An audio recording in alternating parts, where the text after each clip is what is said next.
following broadcast is not approved, certified, verified, or sanitized by any known regulatory body, governing council, or emotional support, AI. It is being transmitted from beneath an unlicensed bridge node in the sovereign broadcast zone of Rustington, New Jersey. Listener disclosure is advised, especially if you're still under warranty or have recently consumed root vegetables within the last 72 hours. Randy is offensive and unhinged. Do not follow any of his advice. You have been warned. Damn it. Why do I have to do his disclaimers? Moron. He gets out of line. I am zapping him again.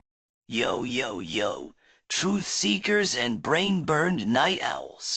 Welcome back to the double-dose week of waking up with Randy, broadcasting rogue and righteous from under the bridge, directly into your unsupervised frequency bands. You thought Thursday was wild? Buckle up, because today we're talking about something that goes deep. I'm talking about, let it settle, toothpaste, pine trees, bicycles. You think they're unrelated? You think that's just hygiene, nature, and cardio? Wake up. That's a delivery system. That's a triangulated suppression lattice. That's how they get you. Let's start with the obvious, toothpaste. Why does every tube say do not swallow? Because it's brain foam. It expands in your mouth to suppress thought resonance. My Aunt Tronella used to brush 12 times a day. Now she can't remember her own Wi-Fi password. Lizzie, in a tent made of expired sunscreen tubes, and thinks her cat is part of the witness protection program. And it gets worse when you factor in the pine tree grid. You ever notice how national parks are full of them? Because pine needles contain crystalline resin that naturally aligns to subaudible thought beam frequencies. But wait, it gets worse. Half those trees, fake. The other half, even worse.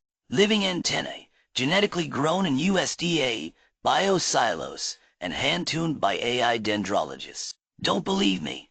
My cousin Bork lived next to a pine grove and woke up every day thinking he was part of a PBS documentary. Couldn't form a single off-grid thought without hearing the sound of a dial tone in the back of his head.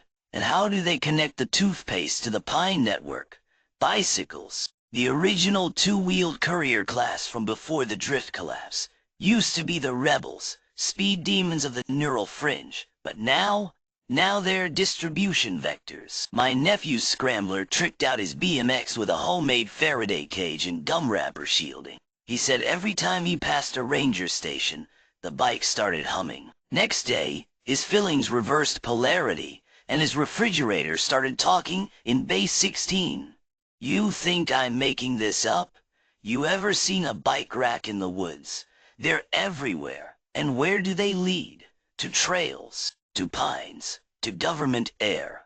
You breathe that fog, you brush that paste, you ride those gears. You're in the loop, baby. You're data cycled. So enjoy your toothpaste. Enjoy your scenic bike rides. Enjoy your rustic pine cabins. But just know they're triangulating you. And that's not self-care. That's cognitive parole. Wake up and detangle your cognitive chainring. Don't forget to smash that like button. Jab that subscribe bell like it owes you rent. And share this broadcast with someone who still uses mint paste and calls it normal. And brand new merch just dropped. We've got the Triangulation is Not Transportation cycling jerseys. Anti-dentite toothpaste neutralizing chew crystals. All certified organic mind. Trademarked. Approved. This has been Waking Up with Randy, your unfiltered fire hose of fractured freedom and moist, pine-scented paranoia. This is Randy signing off. Your mom. Duh.